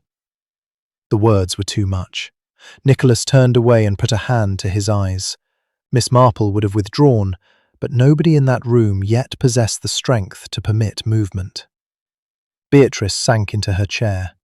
The vicar remained standing as if judgment had already taken the form of posture. At length Nicholas said, not to either of them in particular, I used to think there was something wrong with me, because I felt closer to him than to any other man. I thought it was because he listened. I did not know blood also listens. No one answered. He lowered his hand and looked at his mother again. There was anguish in him and shock, but something else too. The first motion of mercy, raw and unwilling. She drove you to it, he said. Beatrice shook her head. No. She uncovered what I had chosen all those years to hide. The blow was mine. Would you have told me, ever? I meant to, often. In imagination, one tells the truth beautifully. In life, one sees a child's face and postpones it. Miss Marple drew a slow breath. The contradictions were aligning exactly as she had expected, once the vestry, the flowers, and the fire all found their proper owners. Lavinia's preparation for performance, Beatrice's terror at the specific flower, the missing photograph, the attempted burning not to save a murderer, but to protect a son from inheriting scandal in fragments. Even the misleading suspects had taken their place. Nicholas frightened for himself without understanding why, the vicar silent for love, Mrs. Pike fierce enough to seem guilty because she would have cleaned up any moral wreckage if she could. Now only the formal world remained. Miss Marple rose. I think, my dears, Dr. Haydock should be sent for. He is much better at arranging painful necessities than Inspector Slack, though I do not suggest he enjoys it. Beatrice gave a single nod. The vicar moved at once. I will go. Nicholas stopped him. No. Stay. It was merely one word, but the room changed because of it. Dr. Haydock came quickly and, after one look, asked no foolish questions. He listened, swore very softly under his breath when Beatrice finished, and then said that the police must, of course, be informed at once, but that he would do it himself and ensure no avoidable public spectacle accompanied the arrest. There are services friendship can still render even after law has entered. While he was gone, the four who remained waited in the dimming room. At some point, Miss Marple quietly moved the bellflowers from the table to the windowsill. No one noticed her do it. Yet the act seemed necessary. Their meaning had at last shifted. They were no longer Lavinia's mockery, nor Stephen Elcott's courtship, nor Beatrice's wound. They had become what all true symbols eventually become, the shape taken by something endured. Outside, the church bell struck 6. On the third note, the old crack answered with its double sound. Nicholas lifted his head sharply. There, he said, with an odd steadiness. That is what she meant. My father's way of listening. The vicar looked at him. Yes. It was not forgiveness. Not yet. But it was truth recognized. Section 10. Miss Marple explains gently. It was not forgiveness. Not yet. But it was truth recognized. By the time Inspector Slack arrived, summoned by Dr. Haydock and deprived thereby of the dramatic entrance he would have preferred, dusk had gathered beyond the windows and lamps had been brought in. The room, with its shaded lights, tea things not yet cleared, and the scent of wet roses from outside presented so domestic a setting that the admission of murder sounded almost indecent in it. Slack, however, was too intent upon his own astonishment to mind incongruity. "You confess, Mrs. Price Ridley, in the presence of witnesses?" "Yes." "And the motive was this old history with Mr. Harbury, or Elcott, or whatever he calls himself?" "Yes." Slack looked from one face to another, irritated perhaps that the case had become morally inconvenient. He liked cleaner villains. "Well," he said, "I must take your statement formally, but there are points still wanting. Why the attempted fire? Why the photograph? Why the business of the Vicar's book and the cigarette case? And why in heaven's name did none of you say a word earlier?" Dr. Haydock murmured, "Because they are human, my dear fellow, which is a handicap in police work." Slack sniffed and sat down with notebook open. Yet he was not a fool, only a man so devoted to plain roads that he resented the human habit of creating muddy ones. When Beatrice had repeated her confession in order, he turned unexpectedly to Miss Marple. "You saw it before the rest of us, I suppose?" "My dear Inspector, one never sees a thing all at once. One sees a good many little domestic absurdities and remembers similar ones." "Such as?" She folded her hands. "Well, first there were the bellflowers. Mrs. Seven wore them on her coat, yet they had not been pinned by another person. The stalk was bent upward, which meant she had fastened them herself before a mirror. That suggested she chose them deliberately as part of her performance. Since the vicar was fond of them, I wondered why she should select precisely that flower, unless she knew it would mean something specific to him, or to somebody else." Slack made a grudging note. "Then there was the vicar himself," Miss Marple continued. "He did not behave like a man trapped by the sudden removal of a blackmailer. He behaved like a man whose worst moral difficulty had become someone else's death. Quite different. Nicholas behaved as many young men do when threatened with family scandal, guiltily, without necessarily being guilty of murder. Mrs. Pike behaved as loyal servants do when they suspect that household ruin may at any moment become public. And Mrs. Price Ridley behaved, from the first, not like a woman shocked by another's secret, but like one whose own was being handled by a stranger." Slack grunted. "That still leaves the practical points." "Certainly. The photograph missing from Mrs. Seven's dressing table showed, I felt sure, some old intimacy. The shred of petal beneath the frame indicated the same bellflower motif long predated the murder. The clipping about Stephen Elcott confirmed that the past in question was not merely the vicar's assumed name, but an earlier attachment. Once I saw how Nicholas and Mr. Harbury listened alike. Indeed, one notices these hereditary little things in villages because infants repeat them before anybody has had time to teach them. I suspected the true relationship." Nicholas coloured painfully, but did not speak. "The attempted fire in Mrs. Seven's room," said Miss Marple, "appeared at first a crude move by someone desperate to destroy evidence. Yet it occurred not immediately after the murder, when self-protection would be quickest, but later, after the papers had begun to suggest Nicholas's parentage. That meant the impulse was not to save the murderer from arrest, but to save the son from learning his life in fragments and sneers." Slack frowned. "And the book? The cigarette case?" "The book was left because Mr. Harbury truly had been in the vestry before the murder. The cigarette case was merely what you believed it to be, dropped by Mr. Nicholas earlier. Villages are full of useless objects that become significant only when police kneel down beside them.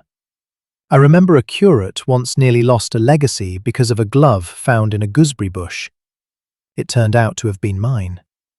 Dr. Haydock coughed to hide amusement. Even Slack's mouth twitched. "But what of motive exactly?" he insisted. "Blackmail? Exposure? Jealousy?" Miss Marple looked at Beatrice, who sat upright now in a sort of spent dignity. "Humiliation," she said. "That is often the strongest motive in respectable lives." Mrs. Seven intended not only to expose a youthful affair or an assumed name, She intended to expose 30 years of moral arrangement, the dead husband's generosity, the living father's renunciation, the mother's concealment, the son's unknowingly borrowed identity. She used the bellflowers because they belonged to the original love. It was a cruel little theatrical touch, and I think it broke something in Beatrice that had held under strain for a very long time. There was silence. Then, quietly, the vicar said, "That is precisely true." Slack shut his notebook with a snap that sounded almost respectful. "Well, I dare say the magistrate won't find it simpler for being tragic." "No," said Miss Marple. "Tragedy is seldom simplifying." Formalities followed. Beatrice rose when told she must accompany the inspector and only asked for 1 minute alone with her son. Slack hesitated, then assented under Dr. Haydock's eye. Nicholas and his mother moved to the far side of the room near the window. Their voices were too low to hear. Once Beatrice reached toward his face as if he were still small enough to be soothed by touch. Then she let her hand fall. At the end, he bent and kissed her forehead. Nothing more. But Miss Marple thought few absolutions could be harder won. When Beatrice turned to go, she stopped before the vicar. "I have ruined what remained of your life," she said. He answered in that quiet voice which had always made people tell him the truth. "No. That was done long ago by younger and more selfish people. Tonight we have merely ceased pretending otherwise." For a second, something like gratitude passed between them, made unbearable by its lateness. Then she went out with Inspector Slack. After the front door had closed and the car sounded on the gravel, the room seemed emptied not only of a person, but of a whole weather system that had governed it for years. Nicholas stood motionless. The vicar did not approach him. At last the young man said, "Were you happy, ever? You and my mother?" The question, absurd and profound, caught the older man unguarded. "Yes," he said. "Very. And then very unhappy. It is astonishing how often those things are neighbours." Nicholas gave a short breath that was almost a laugh and almost a sob. "I do not know what to call you." "No," said the vicar, "nor need you tonight." Miss Marple rose then. "I think, my dears, that my usefulness is over. At my age one should always depart before becoming an institution." Nicholas came quickly to her. "Miss Marple, thank you." "My dear boy, never thank people for painful truth. Only make use of it." As she reached the door, the cracked tenor sounded again from the tower, called for evensong by old habit, though no service would be held. True note and damaged echo went out together into the dark. Section 11. The village hears what remains. True note and damaged echo went out together into the dark. In the days that followed, St. Mary Mead resumed itself in the outward manner peculiar to villages and to certain elderly women after influenza, with a little pride, a little self-deception, and more continuity than seemed decent. Milk continued to arrive. The post office sold stamps. Mrs. Bantry declared the roses had improved after rain. Children were again noisy on the green. Yet every conversation possessed, for a time, that slight alteration of tone by which communities acknowledge that one of their myths has been broken and must be quietly buried before luncheon. Inspector Slack, who preferred facts to atmospheres, circulated only what was necessary. Mrs. Price Ridley had made a full statement. The Crown, in view of provocation and other circumstances, would proceed with gravity, but not sensationalism. Mrs. Severn's London history, though richer than Charity had suggested, proved irrelevant in law, and therefore all the more nourishing to gossip.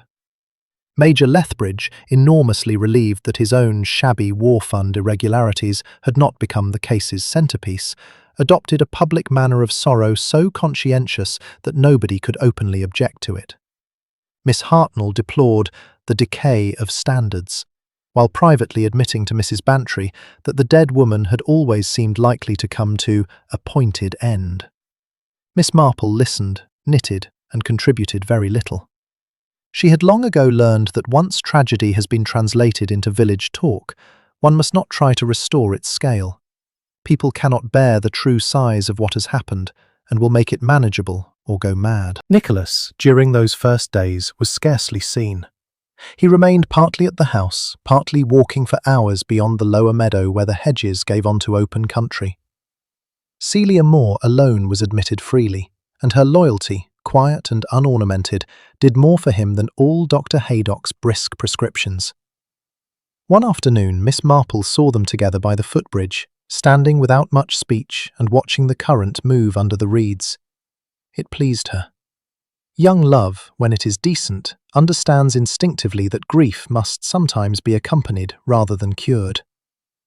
The vicarage, however, remained the saddest place. Mr. Harbury, Stephen Elcott, Julian Harbury, both and neither, offered his resignation to the bishop within 48 hours. It was accepted, though with more kindness than he had expected. He continued to conduct services until formal replacement could be arranged, and St. Mary Mead, having accused him in whispers one week, now listened to him preach the next with an embarrassment bordering on devotion. His sermon on the Sunday after Beatrice's arrest was not remarkable in rhetoric. That was perhaps why people remembered it. He spoke of names, of the difference between being called and being known, and of how the wounded often answer too readily when given another name under which to hide. There was no explicit confession in it, yet half the congregation cried and the other half looked steadily at the hymn books. The cracked tenor rang above them, and Miss Marple thought that if ever a church bell had earned the right to preach, that one had. After the service, Nicholas waited in the churchyard. Miss Marple, delayed by Mrs. Bantry's observations on gloves, saw the two men meet by the bed of white bellflowers. Neither moved at first. Then Nicholas bent and touched one of the flowers with a forefinger, almost as if testing whether symbols were solid. "I remember now," he said. "When I was a child, you used to stop and listen there. I thought you were listening to bees." The vicar smiled faintly. "Sometimes I was. And sometimes?" "Sometimes I was thinking how strange it is to stand near one's own son and have no right to say so." Nicholas absorbed that in silence. "At present," he said at last, "I can forgive neither of you properly. That seems unfair, but there it is. It is perfectly fair. But I think I can begin by refusing to pretend you are a stranger." Miss Marple looked away. There are private generosities before which even an old detective feels intrusive. Later that afternoon, she received a note from Beatrice, written from the house in which she was permitted limited residence under supervision until the legal proceedings were completed. The note was brief. "You were right. The crueler thing had to be done. Nicholas came to see me this morning. He did not call me mother at first. He did at the end. I thought you should know." No signature beyond the initial B. Yet the hand, once so decisive, trembled in places. Miss Marple placed the note inside her Bible, not from piety, but because there are books which keep sorrow flatter than drawers do. As summer moved on, the village equilibrium returned in the visible sense. Another vicar would come. The fete would next year be held again, though perhaps with fewer flowers and more tact. Lavinia 7 would become first a scandal, then a caution, then an anecdote wrongly told. Major Lethbridge would live another decade with his conscience suitably balanced between relief and self-importance. Mrs. Pike would retire somewhere near her sister and defend the absent vicar's character in all markets and chapels within reach. Such are the arrangements by which English life survives what ought to alter it permanently. But some alterations do persist. On the evening before Mr. Harbury left St. Mary Mead, he came to Miss Marple's cottage carrying a parcel of seedlings and a book of sermons neither of them pretended she would ever read. "I wanted to say goodbye," he said. "My dear, goodbyes are merely the village method of making future gossip more orderly. Sit down." He laughed, and the laugh was younger than she had heard it in days. "I do not know," he said after a moment, "whether I have done more harm by living under another man's name or by trying to deserve it." Miss Marple considered.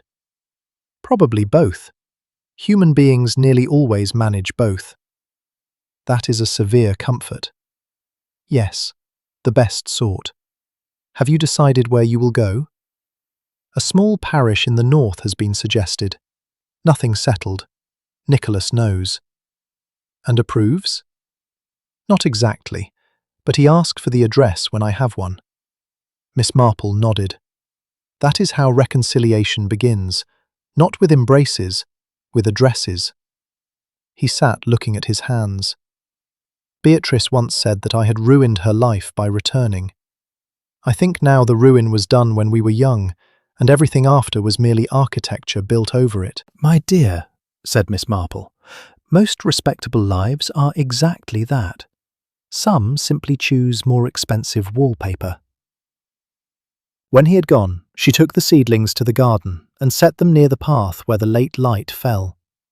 The church bell struck across the dusk. True note, cracked echo. Not falsehood and truth, she thought, rather one sound and the scar it carried. A week later, Celia told her that Nicholas had asked to be shown how to ring the bells properly before the new vicar came. "He said he wants to hear which sound is the real one," Celia reported. Miss Marple smiled. "The real one, my dear, is often both together." That night, the village lay quiet again. Lamps shone behind curtains. The green smelt of cut grass. From the churchyard, the white bellflowers turned their listening throats towards the dark, as though gathering all the words St. Mary Mead had ever spoken and all those it never quite dared to say. The end.